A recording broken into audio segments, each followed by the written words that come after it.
Hello प्यारे बच्चों, उम्मीद आप ठीक होंगे। तो हम पढ़ रहे हैं क्लास 12 केमिस्ट्री का चैप्टर नंबर 2, जिसका नाम है वैद्युत रसायन।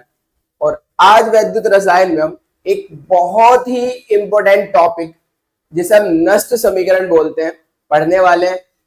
नष्ट समीकरण 2026 में 100% एग्जाम में आएगी। अगर नहीं आई तो मैं पढ़ाना नहीं छोड़ूंगा, आप पढ़ना छोड़ देना, क्योंकि शायद आपकी किस्मत खराब हो सकती है। मजाक कर रहा हूं, बहुत इंपॉर्टेंट टॉपिक है। 100% एग्जाम में आएगा 2026 में। एक एक चीजों को डिटेल में समझाया जाएगा, बहुत अच्छे से क्लियर करा जाएगा। बस आप लगे रहिए और बने रहिए हमारे साथ। अगर आपने अभी तक हमारा चैनल सब्सक्राइब नहीं करा तो चैनल को सब्सक्राइब कर दीजिए, बेल आइकन को भी प्रेस कर देना बेटा, ठीक है। तो चलिए आज के लेक्चर हम क्या क्या डिस्कस करने वाले देखते हैं बेटा। आज हम पढ़ेंगे नष्ट समीकरण के बारे में। नष्ट इक्वेशन क्या होती है इसके बारे में डिटेल करेंगे। साथ में इसकी व्युत्पत्ति की भी बात करेंगे कि इसको डेराइव कहां से करा, नष्ट ने कहां से उत्पन्न किया, इसको कहां से व्युत्पत्ति की इसकी, इसके बारे में भी डिस्कस करने वाले हैं। और हम क्या पढ़ेंगे बेटा, नष्ट समीकरण से साम्य स्थिरांक, इक्विलिब्रियम की भी बात करेंगे, साम्य स्थिरांक की भी बात करने वाले हैं। तो चलिए स्टार्ट करते हैं बेटा, ठीक है। कॉपी पेन उठा लीजिए, चलते। तो हम बात करते हैं बेटा नष्ट समीकरण की। नष्ट समीकरण,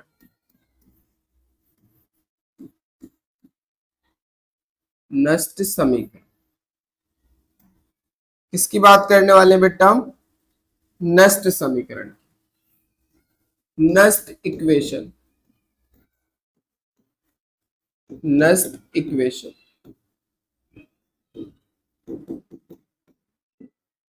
नष्ट इक्वेशन क्या है?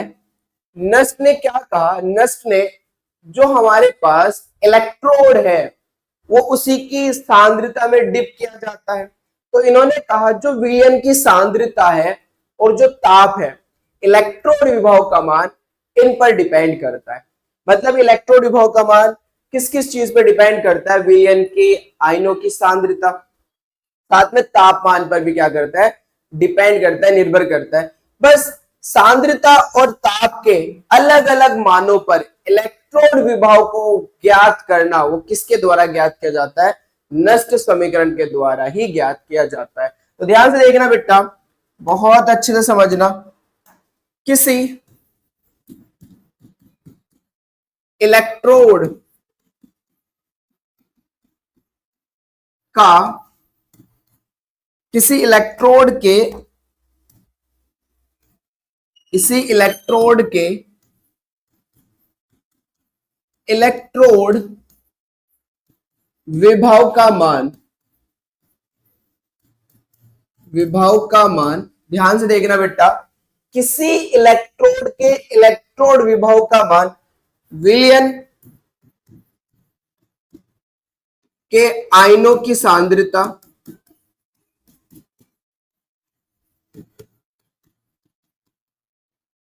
सांद्रता तथा ताप पर निर्भर, ताप पर निर्भर करता है। क्लियर है? ताप या विलयन की सांद्रता,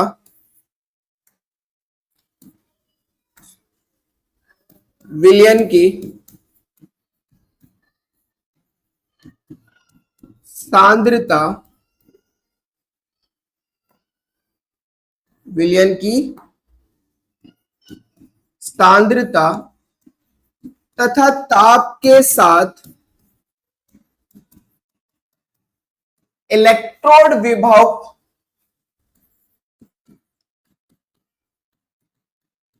इलेक्ट्रोड विभव के मान में परिवर्तन, इलेक्ट्रोड विभव के मान में परिवर्तन नष्ट समीकरण, नष्ट समीकरण के द्वारा ही ज्ञात किया जाता है। नष्ट समीकरण द्वारा ज्ञात किया जाता है। आई बात समझ में? किया जाता है। किसी सेल का इलेक्ट्रोड विभव कितना है अलग अलग सांद्रता पर, हम किसके द्वारा ज्ञात करेंगे बेटा? नस्ट समीकरण के द्वारा। जबकि इससे पहले जो हमने पढ़ा था कि किसी भी धातु का इलेक्ट्रोड विभव हम किसके रेस्पेक्ट में ज्ञात कर सकते हैं? हाँ, मानक हाइड्रोजन इलेक्ट्रोड के विभव में ज्ञात कर सकते हैं, शी के रेस्पेक्ट में ज्ञात कर सकते हैं किसी भी धातु का। लेकिन अब हम यहाँ धातु की बात नहीं कर रहे, अब हम यहाँ बात करें एक सेल की। तो उस सेल का जो इलेक्ट्रोड विभव है वो उस सेल में उपस्थित जो विलयन की सांद्रता है उस पर, और जो ताप है वहां पर, टेम्परेचर है, उस पर डिपेंड करता है। तो सेल कितना वोल्टेज बनाएगा, सेल का विभव कितना होगा, वो ज्ञात करने के लिए हम किसका यूज करते हैं? नस्ट समीकरण का यूज करते हैं। आई होप कि आपको बात समझ में आ गई होगी। तो चलिए नस्ट समीकरण को देखते हैं। नस्ट समीकरण, sorry,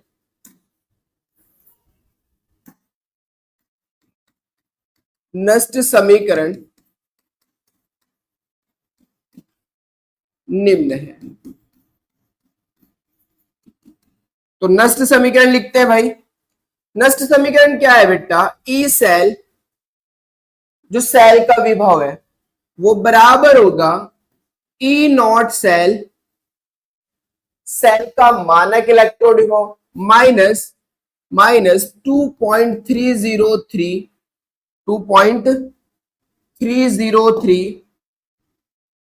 RT upon NF। NF क्या है? NF क्या है? NF है AN मोल इलेक्ट्रॉन पर आवेश। मैं ये बात अभी आपको समझाऊंगा, फिलहाल देखिए। log बेस 10, log बेस 10, या तो आप यहां लिख लो QC, भागफल होता है QC। QC बराबर क्या होगा? उत्पाद की सांद्रता, सांद्रता को चौकोर कोष्ठक में लिख देते हैं सांद्रता के लिए, बटे अभिकारक की सांद्रता, अभिकारक की सांद्रता। तो या तो मैं यहां पर बस ओनली QC लिख दूं, या फिर मैं QC की जगह क्या लिख दूं? उत्पाद की सांद्रता बटे अभिकारक की सांद्रता। आप दोनों में से कोई भी वर्ड यूज कर सकते हो। क्लियर है बात बेटा? तो मैं ये वर्ड यूज कर रहा हूं, उत्पाद की सांद्रता बटे अभिकारक की सांद्रता, अभिकारक की सांद्रता। सांद्रता के लिए हम चकोर वर्ड, चकोर कोष्ठक का यूज कर लेते हैं। क्लियर है बात? बहुत अच्छा। ये हमारे पास क्या है? नस्ट समीकरण है। क्या बेटा? ये हमारे पास नस्ट समीकरण, ये नस्ट इक्वेशन। क्या है नस्ट इक्वेशन? ई सेल बराबर होगा ई नॉट सेल। ये याद रखना है नस्ट इक्वेशन 2026 में 100% आना है। और हम ये पार्ट फर्स्ट पढ़ रहे हैं, दिमाग में डाल लो ये। इस पार्ट के अंदर सिर्फ और सिर्फ हम नस्ट इक्वेशन की बात करेंगे, इसकी व्युत्पत्ति की बात करेंगे और साम्य स्थिरांक की बात करेंगे। इन पर आधारित आंकिक प्रश्न पार्ट सेकंड में पढ़ेंगे बेटा, जो न्यूमेरिकल्स है। क्लियर है बात? तो ध्यान से देखना, आपको इक्वेशन याद होनी चाहिए। ई सेल बराबर होगा E not cell minus 2.303 RT upon NF log base 10 उत्पाद की सांद्रता बटे अभिकारक की सांद्रता। यहां तक क्लियर है बात? बहुत अच्छा। तो जहां क्या क्या है वो देख लेते हैं। जहां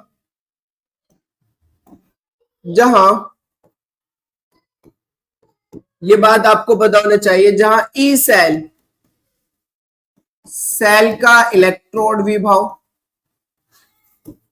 सेल का इलेक्ट्रोड विभव ई नॉट सेल, सेल का मानक इलेक्ट्रोड विभव, मानक इलेक्ट्रोड विभव, वो जो हम 25 डिग्री सेल्सियस पे निकाल लेते हैं, सेल का मानक इलेक्ट्रोड विभव, राइट।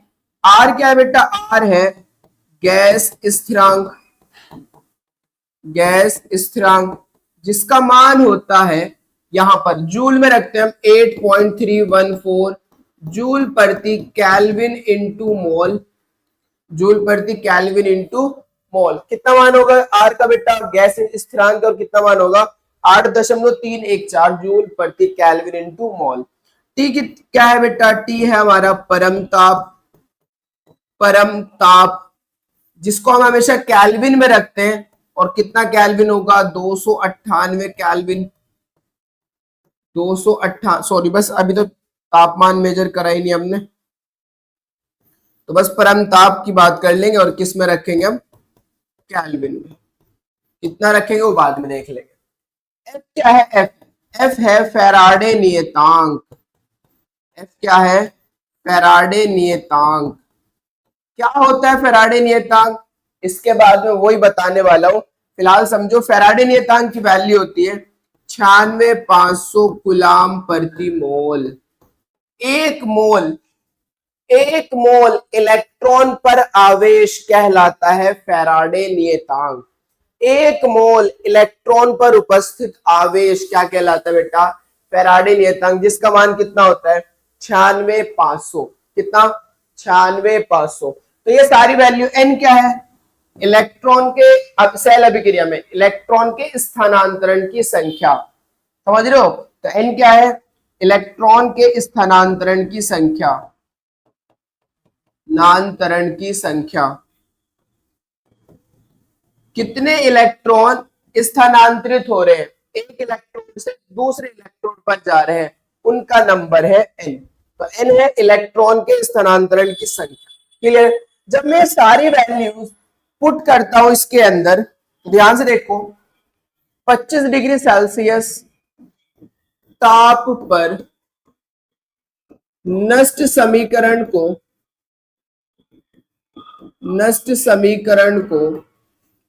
निम्न सरल रूप में लिखी जा सकती है। निम्न सरल रूप में लिखा जा सकता है। अब हमने कह दिया, अब ध्यान से समझना बेटा, अब हमने बता दिया 25 डिग्री सेल्सियस। 25 डिग्री सेल्सियस को केल्विन में कन्वर्ट करेंगे तो कितना आएगा? 298 केल्विन। तो वापस चलते हैं हम बेटा, ध्यान से देखना। अब हमारे पास है, ध्यान से, अब हमारे पास है आर का मान फिक्स है 8.314। टी हमारा कितना हो गया? 298 केल्विन। 25 डिग्री सेल्सियस की बात करें ना बेटा। एन हमें पता नहीं, नंबर ऑफ इलेक्ट्रॉन, तो एन ही मान के चल रहे हैं। एफ क्या होता है बेटा? फैराडे नियतांक, जिसका मान कितना होता है? 96,500 कूलम। तो इन सब की वैल्यू में पुट करूंगा और वैल्यू पुट करने के बाद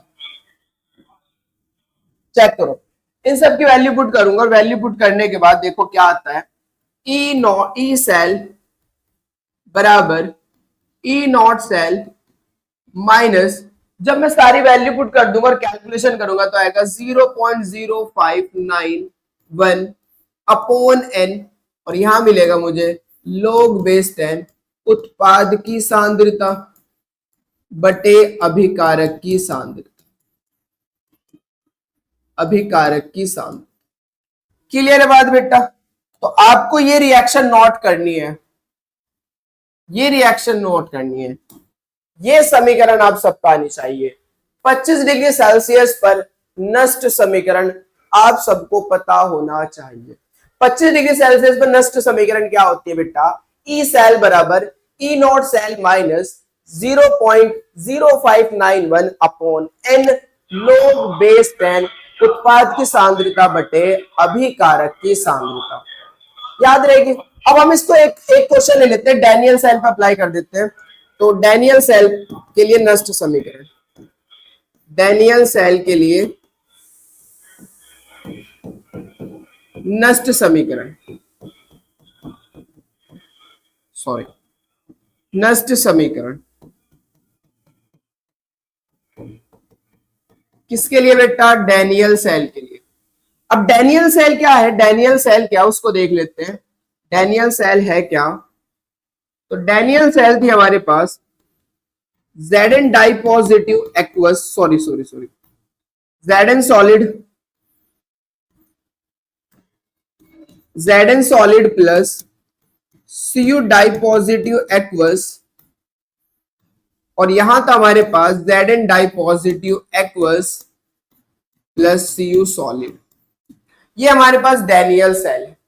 अब यहां पर जब मैं यहां पे निकालूंगा क्यूसी, तो क्यूसी हमारे पास क्या आएगा निकल के, उत्पाद की सांद्रता। उत्पाद की सांद्रता में कौन होगा बेटा, Zn डाई पॉजिटिव एक्वस की सांद्रता, चकोर कोष्ठक पर रख दूंगा, बटे Cu सॉलिड की सांद्रता, अपोन अपोन बेटा अपोन अभिकारकों की सांद्रता। अभिकारक में कौन होगा, ये हमारे पास यानी कि Zn सॉलिड की कंसंट्रेशन और बटे हमारे पास Cu डाई पॉजिटिव एक्वस की कंसंट्रेशन। अब आपको पता होना चाहिए बेटा, चूंकि ठोस की सांद्रता, ये याद रखना बेटा, इकाई मानी जाती है, इकाई मानी जाती है। जो सॉलिड होते हैं उनकी कंसंट्रेशन हम कांस्टेंट मानते हैं, और कितनी मानते हैं, एक मानते हैं। जो सॉलिड होते हैं उनकी सांद्रता हम कांस्टेंट मानते हैं, और कितनी मानते हैं, एक मानते हैं। तो Cu सॉलिड है, तो मैं इसकी सांद्रता लिख सकता हूं कि Cu सॉलिड की जो सांद्रता होगी वो 1 होगी। ऐसे ही Zn भी हमारा सॉलिड है, तो मैं लिख सकता हूं Zn सॉलिड की सांद्रता भी कितनी होगी बेटा, 1।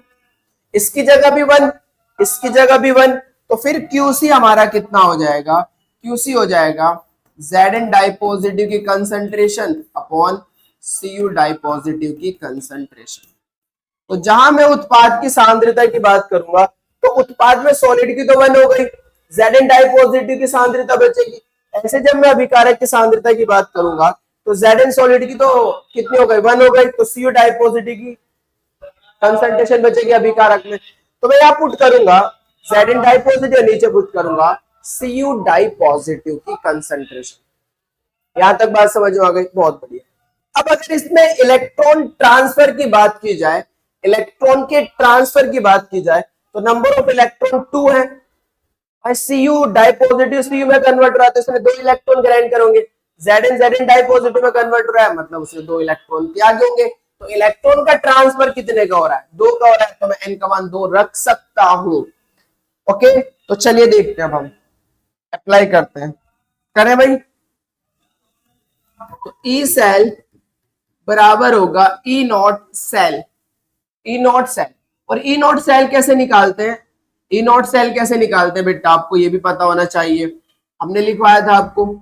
ई नॉट सेल कैसे निकालते हैं, ई कैथोड माइनस ई एनोड, याद होगा 0.0591 अपॉन 2 log बेस 10। यहां मैं क्या लिख सकता हूं बेटा, Zn डाई पॉजिटिव की कंसंट्रेशन बटे Cu डाई पॉजिटिव की कंसंट्रेशन। अब अगर मुझे इनकी कंसंट्रेशन पता है, अगर मुझे इनकी कंसंट्रेशन पता है, साथ में इनका मानक इलेक्ट्रॉन विभव पता है, तो मैं क्या निकाल सकता हूं, सेल का विभव निकाल सकता हूं। अब पता होना चाहिए बेटा आपको, ई नॉट सेल वो बराबर होता है E nought cathode minus E nought anode. और ये बात मैं पहले भी बता चुका हूं आपको कि दोनों ही इलेक्ट्रोड पर हम कौन सा विभव लेते हैं, अपचयन विभव लेते हैं। भाई ये बात हमेशा याद रखना, जब नेक्स्ट लेक्चर में हम पढ़ेंगे न्यूमेरिकल, तो ये बात हर बार में काम आएगी।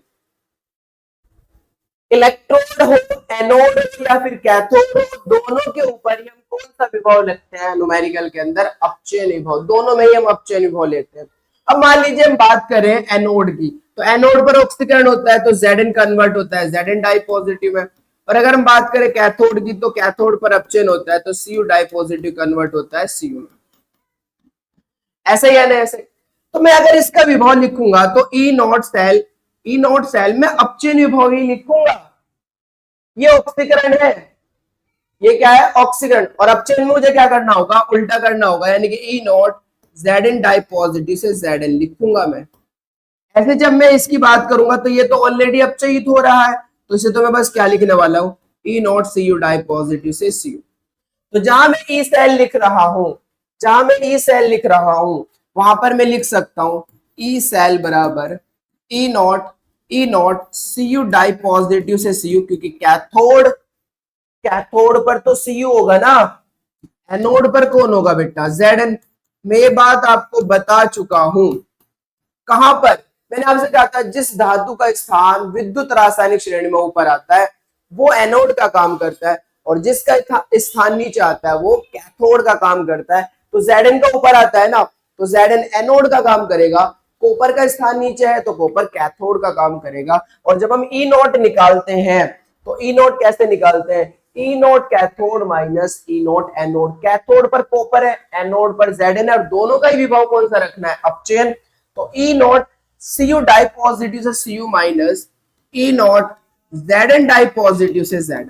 अब देखो दोनों के विभव हो गए या नहीं हो गए, माइनस 0.0591 अपॉन 2। इसको मैं रफ कर रहा हूं, आपको ये बात समझ में आ गई होगी। अच्छा, log base 10 Zn di positive upon Cu di positive. Clear है बात बेटा, ये बात समझ में आ गई होगी। तो इस तरीके से हम नस्ट इक्वेशन को अप्लाई करेंगे। वो ये वैल्यू भी देगा आपको, ये वैल्यू भी देगा आपको, ये भी देगा और ये भी देगा। फाइंड आउट क्या करना है आपको, ई सेल निकालना है। न्यूमेरिकल करेंगे तो परफेक्ट समझ में आएंगे आपको। फिलहाल तो आपको मैंने अप्लाई करना सिखा दिया कि नस्ट इक्वेशन को कैसे अप्लाई करेंगे। क्लियर है बात।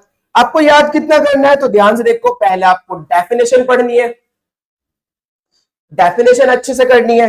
डेफिनेशन के बाद बेटा आप ये समीकरण दोगे नस्ट इक्वेशन में, ये समीकरण दोगे, ये सारी बातें बताओगे, और फिर आप क्या करोगे, आप कहोगे कि 25 डिग्री सेल्सियस पर हम नस्ट इक्वेशन को निम्न सरल रूप में लिख सकते हैं, और ये समीकरण आप दो।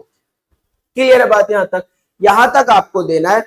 ये जो एप्लीकेशन है जो मैंने कराई है कि नस्ट इक्वेशन को कैसे हम चेक करेंगे, कैसे रखेंगे, कैसे वैल्यू फाइंड आउट करेंगे, वो बताया मैंने आपको।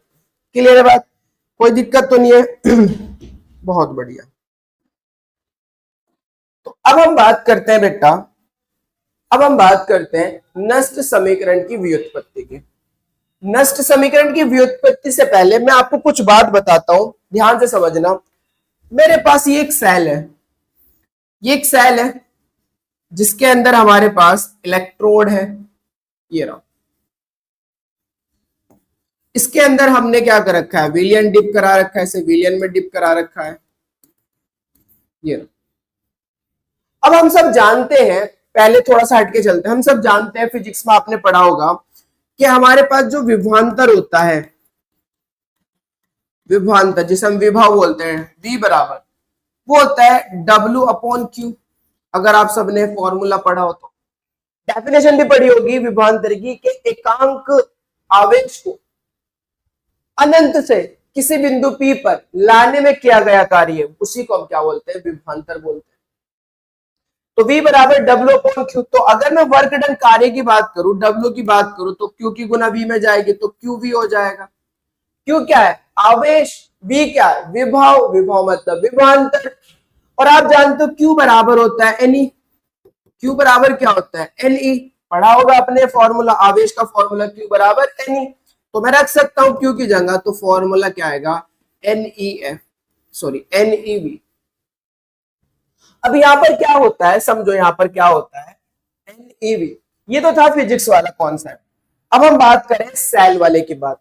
यहां पर क्या होगा, जब हमने किसी विलियन के अंदर किसी रॉड को डिप कराया, तो यहां पर सेल का एक विभवांतर क्रिएट होगा। भाई इलेक्ट्रोड विभव किसे कहते हैं, यही तो बताया था, इलेक्ट्रोड विभव किसे कहते हैं कि धातु की छड़ और विलियन के बीच एक विभवांतर उत्पन्न हो जाता है, इसी को हम इलेक्ट्रोड विभव कहते हैं, जिसे डिनोट किससे कर रहे थे हम, ई से।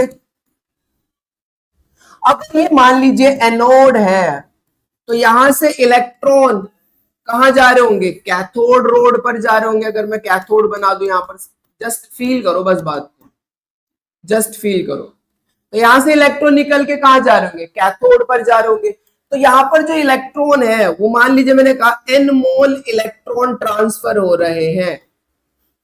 कितने मोल इलेक्ट्रॉन ट्रांसफर हो रहे हैं कैथोड पर, n मोल इलेक्ट्रॉन, n मोल इलेक्ट्रॉन।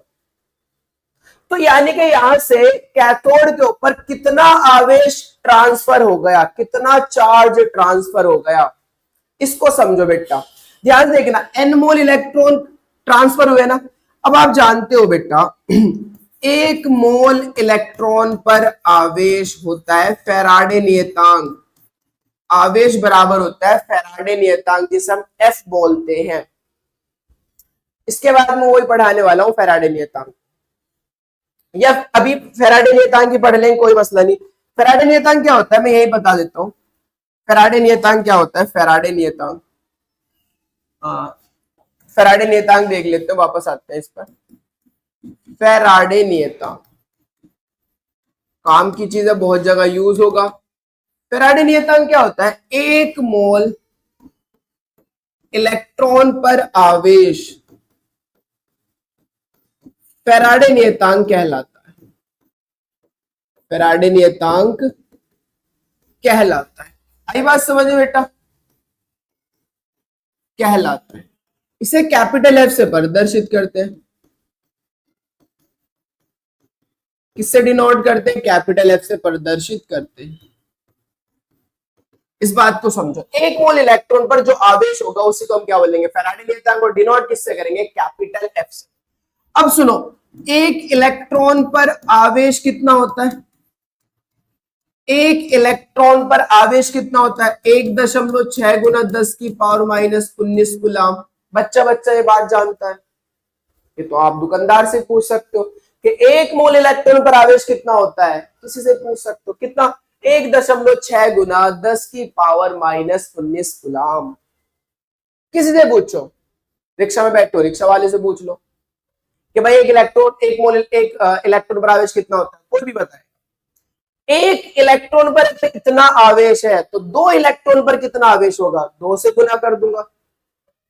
3 इलेक्ट्रॉन पर कितना आवेश होगा, 3 से गुना कर दूंगा। तो मैं कह रहा हूं n मोल इलेक्ट्रॉन पर आवेश बताओ, सॉरी सॉरी सॉरी, 1 मोल इलेक्ट्रॉन पर आवेश, सॉरी 1 मोल इलेक्ट्रॉन पर आवेश। मैं क्या कह रहा हूं बेटा, 1 इलेक्ट्रॉन पर आवेश तो इतना है, तो 2 इलेक्ट्रॉन पर आवेश कितना होगा, 2 से गुना कर रहा हूं। 3 पर कितना होगा, 3 से गुना कर रहा हूं। 4 पर कितना होगा, 4 से गुना कर रहा हूं। पूछ कितने में बन रहा है वो, 1 मोल इलेक्ट्रॉन पर आवेश, तो मुझे 1 मोल से गुना करनी है। तो मैं कह सकता हूं 1 मोल गुना 1 इलेक्ट्रॉन पर आवेश। अब 1 मोल होता है 6.02 गुना 10 की पावर 23। 1 मोल इस नंबर के बराबर होता है, ये भी बात बच्चा बच्चा जानता है। 6.02 गुना 10 की पावर 23, 1 मोल बराबर। और जब 1 मोल में मैं गुना करूंगा 1 इलेक्ट्रॉन के आवेश की, तो गुना करने के बाद ये नंबर आता है 96,485 समथिंग, जिसे मैं लगभग कितना मान लेता हूं, 500 के लगभग। तो इतना आएगा कूलाम प्रति मोल, जिसे मैं क्या बोल रहा हूं, 1 मोल इलेक्ट्रॉन पर आवेश को क्या बोल रहा हूं, फैराडे नियतांक F। तो ये जो फैराडे नियतांक है 96,500, ये 1 F के बराबर है। मतलब 1 मोल इलेक्ट्रॉन पर जो आवेश होता है तो किसके बराबर होगा, 96,500 कूलाम के। और ये किसके बराबर है, 1 F के। तो बोल सकते हो 1 मोल इलेक्ट्रॉन पर आवेश 1 F के बराबर है। बोल सकते हो, इन्हें जल्दी बताओ, 1 मोल इलेक्ट्रॉन पर आवेश किसके बराबर है, 1 मोल इलेक्ट्रॉन पर आवेश किसके बराबर है, 1 F के बराबर। तो अब मैं कह रहा हूं n मोल इलेक्ट्रॉन पर आवेश बताओ, n मोल इलेक्ट्रॉन पर आवेश 1 मोल पर तो 1 F के बराबर है, n मोल पर किसके बराबर होगा, n F के बराबर होगा या नहीं होगा। बस तो Q का मान हमारे पास यहां पर क्या आया बेटा, NF। तो वर्क डन, सेल कितना काम कर रहा है, सेल का वर्क डन कितना है, तो W बराबर आया, इसको मैं रफ कर रहा हूं, W बराबर आया बेटा, सेल कितना काम कर रहा है, तो W बराबर आया, Q की जगह तो मैं क्या रखूंगा, NF। और विभव कितना बन रहा है, E, तो वर्क डन किसके बराबर आ रहा है, NFE के। वर्क डन किसके बराबर आ रहा है बेटा, NFE के। तो सेल द्वारा किया गया कार्य कितना होता है बेटा, NFE। NFE। अब हमारे पास एक वर्ड है गिब्स मुक्त ऊर्जा। गिब्स मुक्त ऊर्जा समझते रहो बेटा इन बातों को। गिब्स मुक्त ऊर्जा जिसे डिनोट किया जाता है डेल्टा जी से, जिसे डिनोट किया जाता है किससे, डेल्टा जी से। गिब्स मुक्त ऊर्जा में परिवर्तन क्या है, delta G. Delta G simple language में आप कह सकते हो कि डेल्टा जी हमें बताता है कि कोई परक्रम खुद से होगा या कराना पड़ेगा। जी हाँ, सिंपल लैंग्वेज में डेल्टा जी क्या इन्फॉर्म देता है, डेल्टा जी मैं डिटेल में बताता लेकिन अभी नहीं बता रहा, इस बात को समझो क्योंकि लेक्चर लंबा हो जाएगा। डेल्टा जी क्या इन्फॉर्म करता है, डेल्टा जी बताता है कि कोई परक्रम खुद से होगा या कराना पड़ेगा। जैसे आप बाहर से सेल खरीद के लाए, घंटे वाला सेल मान लीजिए। अब घंटे वाला सेल जब आप खरीद के लाए तो आपने क्या करा, घंटे में लगा दिया, काम करने लगा, घंटा खुद काम कर रहा है ना। तो हम कहेंगे जब कोई काम खुद से होता है, खुद से हो रहा है, बस हल्का सा पुश करना है, तो हम कहेंगे उसे स्वतः परक्रम। क्या कहेंगे बेटा, स्वतः परक्रम। स्वतः परक्रम, spontaneous process, spontaneous process, spontaneous process. और अगर स्पॉन्टेनियस प्रोसेस है, स्वतः परक्रम है, तो डेल्टा जी का मान क्या आएगा, नेगेटिव आएगा।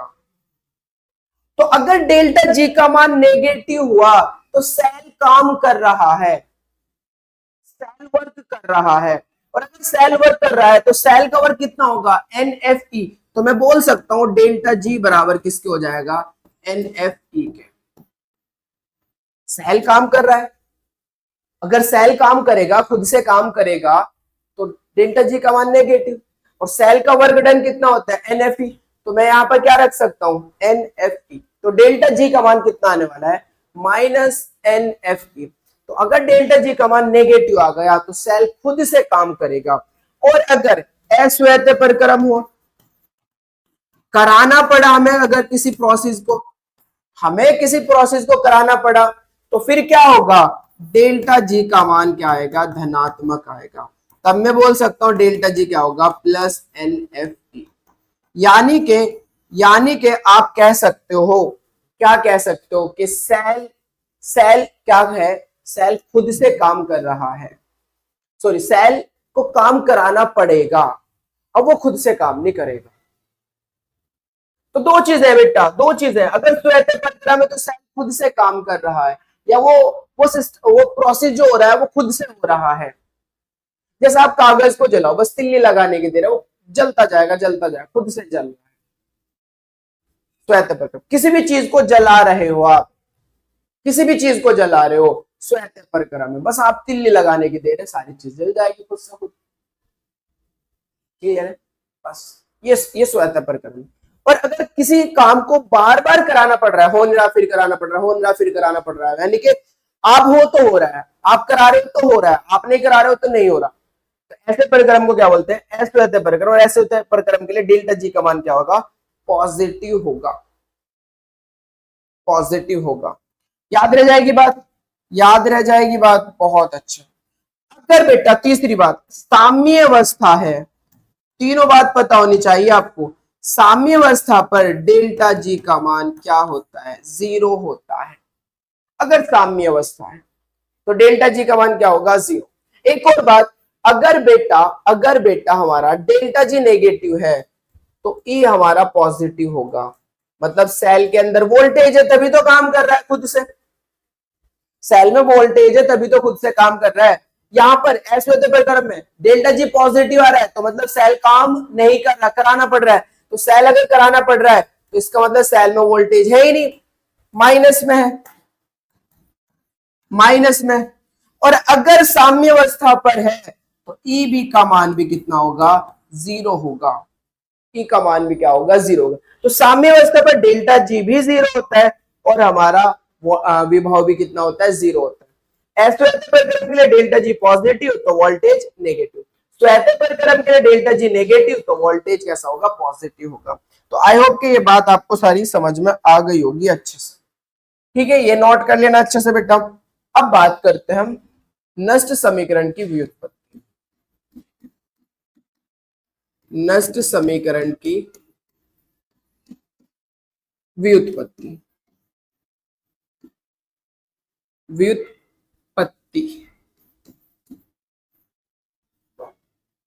ठीक है भाई, देख लेना स्पेलिंग। नष्ट ने गिब्स मुक्त ऊर्जा के आधार पर नष्ट समीकरण दिए। ठीक है, जो नस्ट है, नस्ट ने गिब्स मुक्त ऊर्जा के आधार पर, ऐसा बोल सकते हैं, नस्ट समीकरण की व्युत्पत्ति, नस्ट समीकरण की व्युत्पत्ति की, व्युत्पत्ति,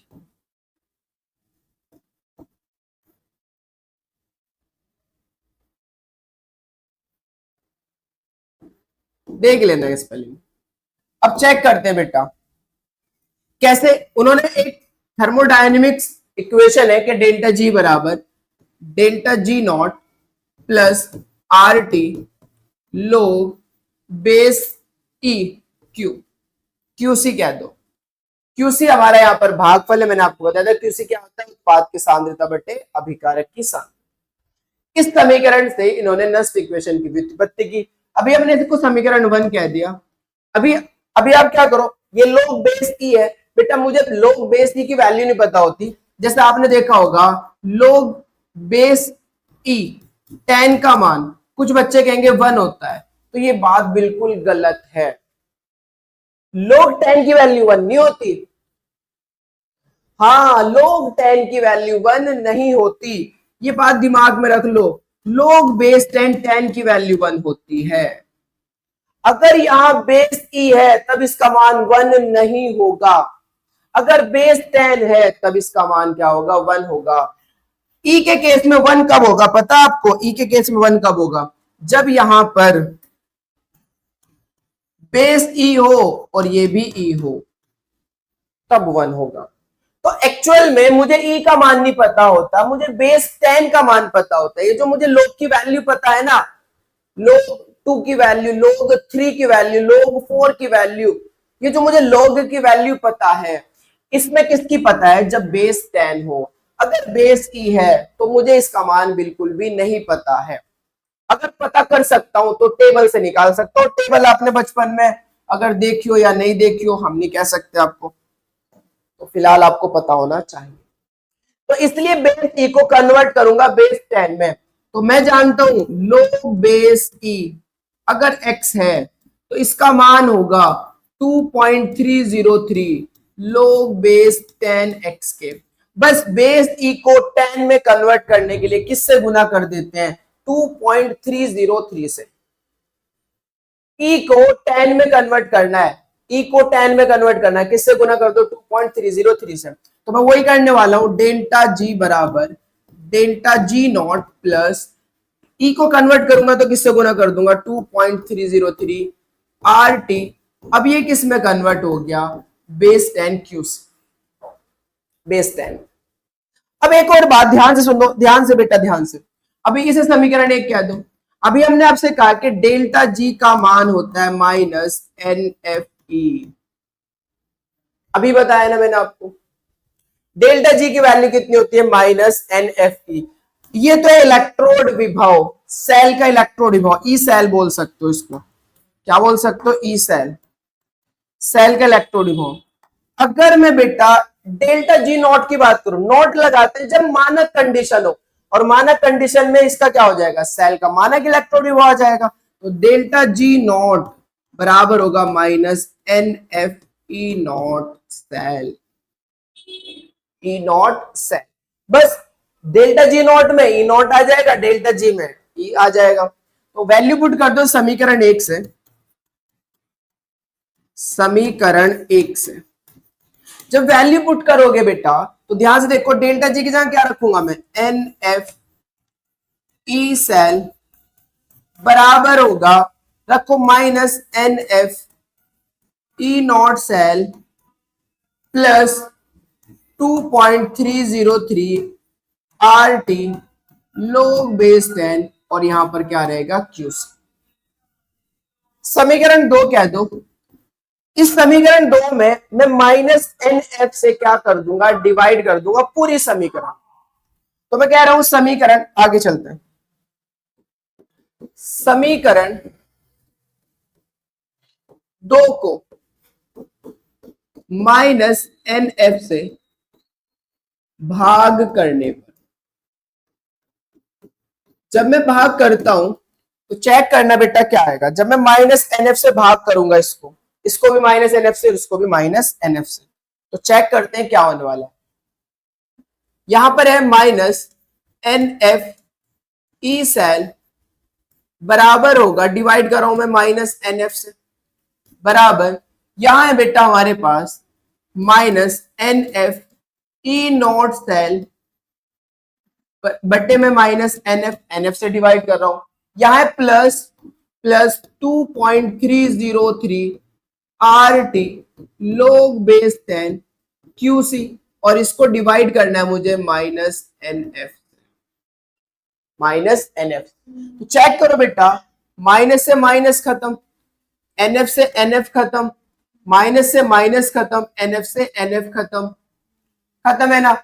माइनस प्लस क्या हो जाएगा, माइनस, तो यहां तो बचा मेरे पास ई सेल, और यहां बचा बेटा मेरे पास ई नॉट सेल बचा ना। यहां minus plus minus 2.303 R T upon n F, यही बचा ना, और log बेस 10 क्यूसी। तो चेक करो, मैंने सबसे पहले आपको यही तो लिखवाया था। चेक करो भाई, सबसे पहले मैंने आपको नस्ट इक्वेशन यही तो लिखवाई थी या नहीं। ई सेल बराबर E not cell minus 2.303 R T upon n F log base 10 QC. Q C क्या होता है, उत्पाद की सांद्रता बटे अभिकारक की सांद्रता। लिखवाई थी या नहीं, तो प्रूफ हुई है नहीं ये बात, जल्दी से समझ में आ जी, बताओ समझ में आई है नहीं आई। अब आपको पता है कि 25 डिग्री सेल्सियस पर आप नस्ट इक्वेशन को कैसे लिख सकते हो। 25 डिग्री सेल्सियस पर नस्ट समीकरण, नस्ट समीकरण सारी वैल्यूज जैसे पुट कर दूंगा मैं, तो क्या निकल कर आएगा मेरा, ई सेल बराबर E not cell minus 0.0591 upon n log base 10 Qc, log base 10 Qc. ये प्रूफ हो गया नहीं, जल्दी बताओ, हो गया नहीं हो गया। तो नस्ट ने गिब्स मुक्त ऊर्जा के आधार पर नस्ट इक्वेशन दी, जो कि आपके सामने। क्यूसी क्या है, जहां हमारा क्यूसी बोल सकते हो भागफल है, भागफल है। भागफल हम ऐसे ही निकालते हैं जैसे साम्य स्थिरांक निकालते हैं। डिफरेंस ये होता है कि भागफल हर कंडीशन पे है और साम्य स्थिरांक साम्य अवस्था पर आता है। भागफल हर कंडीशन पे, तो हर कंडीशन पे निकालें, क्योंकि सांद्रता डिफरेंट है ना, अलग अलग सांद्रता, इलेक्ट्रोडिवो डिफरेंट सांद्रता पर ही तो डिपेंड करता है, तो इसलिए क्यूसी क्या होगा, अलग अलग। समझ में आ गई होगी बात। तो क्यूसी भागफल ऐसे ही फाइंड आउट किया जाता है जैसे केसी, और मैंने बताया केसी कैसे निकालते हैं, उत्पाद की सांद्रता बटे अभिकारक की सांद्रता। तो क्यूसी भी ऐसे निकाल रहे हैं, उत्पाद की सांद्रता बटे अभिकारक की सांद्रता। तीसरी बात हम यहां करने वाले बेटा कि नस्ट समीकरण से साम्य स्थिरांक, साम्य स्थिरांक बहुत इंपॉर्टेंट है ये भी टॉपिक, कि नस्ट इक्वेशन से हम साम्य स्थिरांक कैसे निकालेंगे, इस पर न्यूमेरिकल, ठीक है, एनसीईआरटी बेस है और बहुत इंपॉर्टेंट भी है। तो नस्ट समीकरण से साम्य स्थिरांक की अगर हम बात करें, तो पहले नस्ट इक्वेशन लिख लेते हैं, क्योंकि हम जानते हैं नस्ट इक्वेशन, हम जानते हैं नस्ट समीकरण,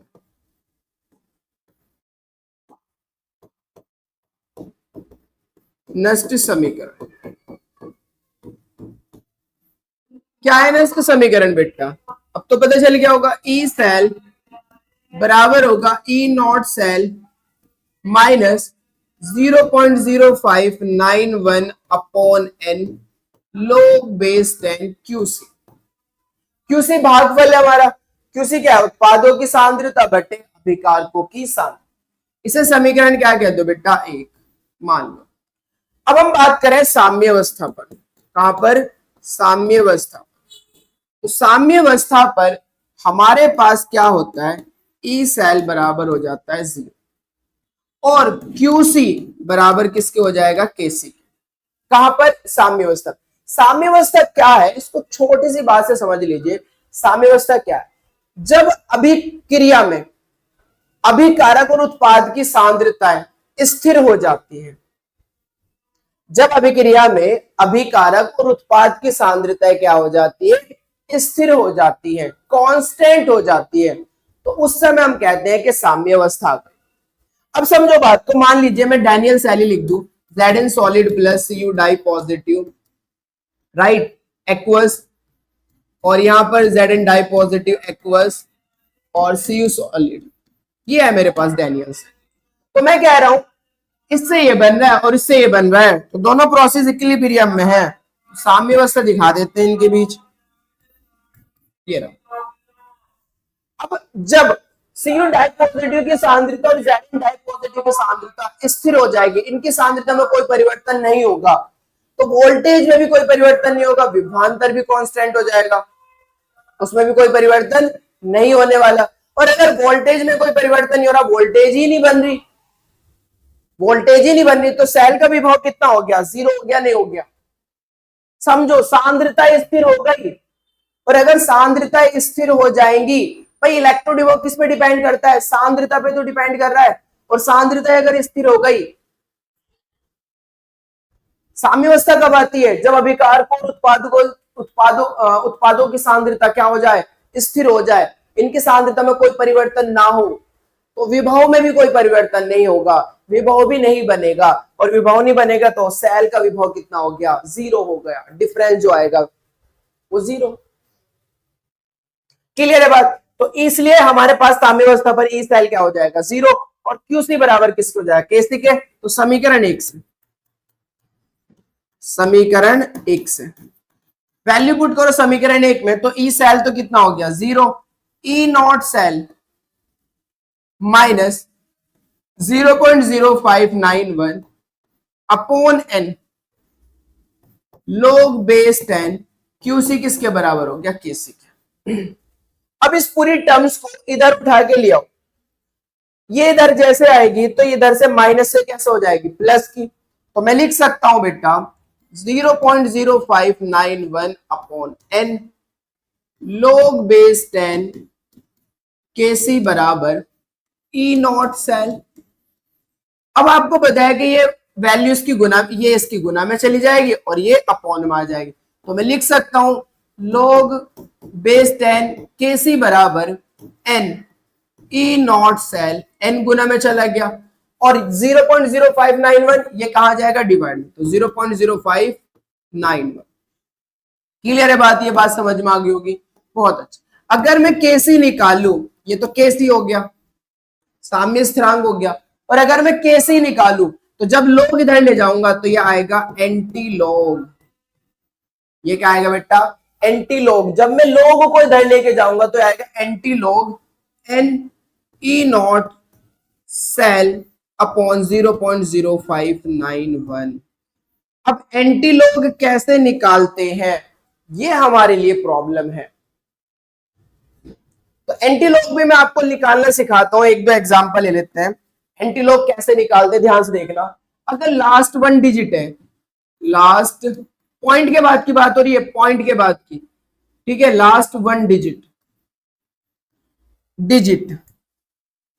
लास्ट 1 डिजिट बेटा, तो 0.1 की वैल्यू हम पुट करेंगे 1.26, 0.2 की वैल्यू पुट करेंगे बेटा हम 1.58, और 0.3 की वैल्यू पुट करेंगे 2। लास्ट 1 डिजिट में अगर हम बात करें, 1 डिजिट की अगर हम बात करें, और अगर लास्ट 2 डिजिट की बात करें,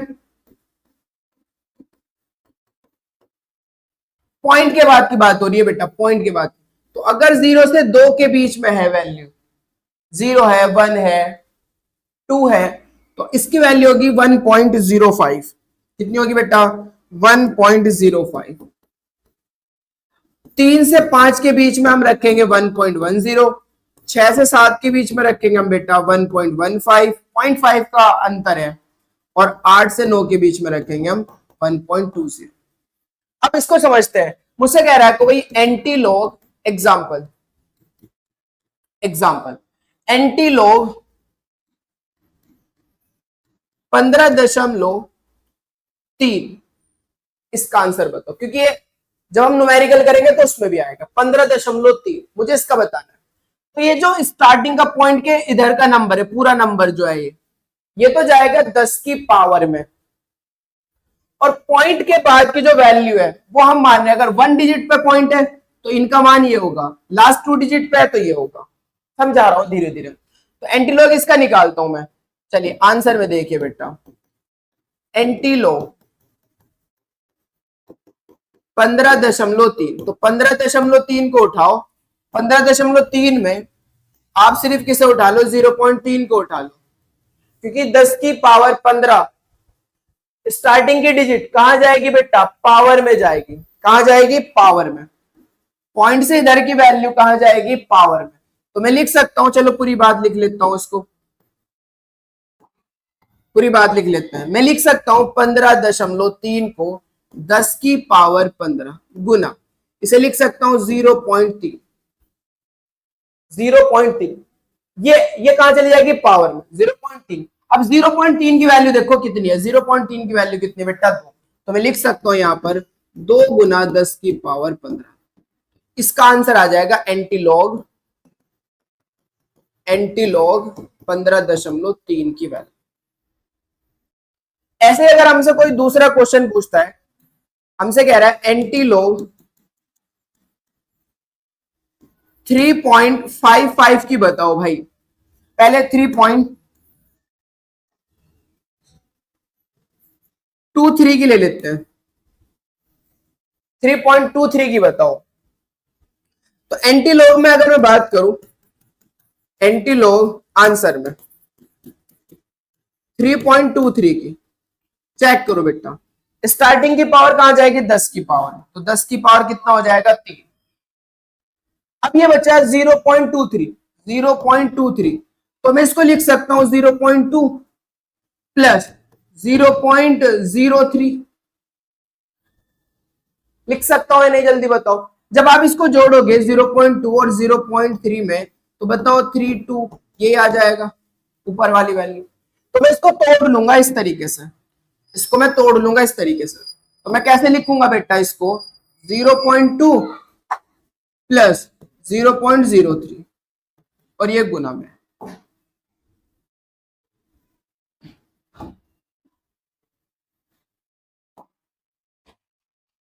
ठीक है बेटा, यहां प्लस करना है और यहां गुना दिखानी है, तो ये गुना में दिखाना है बेटा, ये गुना, तोड़ लिया हमने इसको, क्लियर है, और गुना 10 की पावर 3। अब 0.2 का मान कितना होता है बेटा, 1.58 गुना 0.03, लास्ट 2 डिजिट है, लास्ट टू डिजिट किसके बीच में आ रहा है, 2 और 3 के बीच में, यानी कि 3 और 5 के बीच में, 3 है ना, तो 3 और 5 के बीच में कितना वैल्यू रखोगे, 1.10 और गुना 10 की पावर 3। जब इसका और इसकी कैलकुलेशन करोगे तो कितना आएगा बेटा, कर सकते हो, 11 अट्ठे कितना होता है, 88, 8 का 11 पंजे 55 और 8 63 का 3 का हासिल को 6, 11 कम 11 और 6 कितना होगा, 17, 3 डिजिट के बाद लगा दो तो 1.738 गुना 10 की पावर 3। ऐसे एंटीलॉग निकाल सकते। समझ में आई बात। एक और एग्जांपल लेते हैं और परफेक्ट समझ में आ जाएगा। एग्जांपल तीसरा ले लेते हैं बेटा, हाँ ध्यान से देखना बेटा, एंटीलॉग 2.55 इसका निकालना है मुझे एंटीलॉग। अब 2.55 आपको पता है जो स्टार्टिंग की वैल्यू है, स्टार्टिंग की जो वैल्यू है उसको कहां ले जाऊंगा मैं, 10 की पावर में, तो 10 की पावर तो हो गया हमारा 2। अब ये 0.55, मैं 0.5 का मान जानता ही नहीं, मैं तो 0. देखो किसका मान जानता हूं मैं, 0.1 का जानता हूं, 0.2 का जानता हूं, 0.3 का जानता हूं। ये कितना है बेटा, ये कितना है बेटा, 0.5। तो इसको भी 0.5 को भी हम तोड़ लेंगे 0.2 और 0.3 में, 0.2 प्लस 0.3। अगर आप अभी मैं प्लस कर रहा हूं, जब वैल्यू पुट करूंगा तो गुना करके रखूंगा। 0.2 प्लस 0.3 तो 0.5 हो जाएगा। अब ये तो 0.5 हो गया, अब बचा 0.05, तो 0.05 यहाँ पे देख लो। जब आप जोड़ोगे इन सबको तो यही वैल्यू आ जाएगी निकल के। इस तरीके से तोड़ लेंगे बेटा, हम इसको तोड़ लिया तो अब इनकी गुना करके लिखेंगे। तो गुना में क्या लिखूं, 0.2 गुना 0.3 गुना 0.05, गुना कितना होगा बेटा 0.05 और गुना 10 की पावर। चेक करो 0.2 की वैल्यू कितनी थी 1.58, 3 की कितनी थी 2, 5 से 0 से 5 के बीच में 1.10, अभी तो बताया 3 से 5 के बीच में कितना होगा 1.10। तो वैल्यू पुट करो बेटा 1.10 गुना 10 की पावर। तो जब आप कैलकुलेशन करोगे तो हमारा एंटीलोग 2.55 की वैल्यू फाइंड आउट हो जाएगी। तो आई होप कि आपको यहां से सारे कॉन्सेप्ट क्लियर होंगे। नस्ट इक्वेशन भी बहुत अच्छे समझ में आई होगी। नस्ट इक्वेशन बहुत बहुत इंपॉर्टेंट है, तो उसको अच्छे से क्लियर करना, रिवीजन करना, पढ़ना बेटा, कंटिन्यूअस पढ़ना, कंसिस्टेंसी से पढ़ना। अगर आप मेहनत करके पढ़ोगे तो सारी चीजें बहुत अच्छे से क्लियर होगी, आसान होंगे न्यूमेरिकल्स भी करना। ठीक है, एक भी ऐसा न्यूमेरिकल नहीं होगा, जितने मैंने कॉन्सेप्ट कराया आपको, अगर वो आपसे अच्छे से आते हैं तो एक भी ऐसा न्यूमेरिकल नहीं होगा जो आप खुद से नहीं करेंगे। ये हमारा प्रॉमिस आपके। क्लियर बेटा? तो आपने अभी तक अगर हमारा चैनल सब्सक्राइब नहीं करा तो चैनल को सब्सक्राइब कर लीजिए, वीडियो को लाइक कीजिए, कमेंट कीजिए, अपने थॉट बताइए, अपनी जो प्रॉब्लम है वो शेयर कीजिए बेटा। ठीक है, और अपने दोस्तों के साथ भी हमारे चैनल को शेयर कीजिए। Thank you.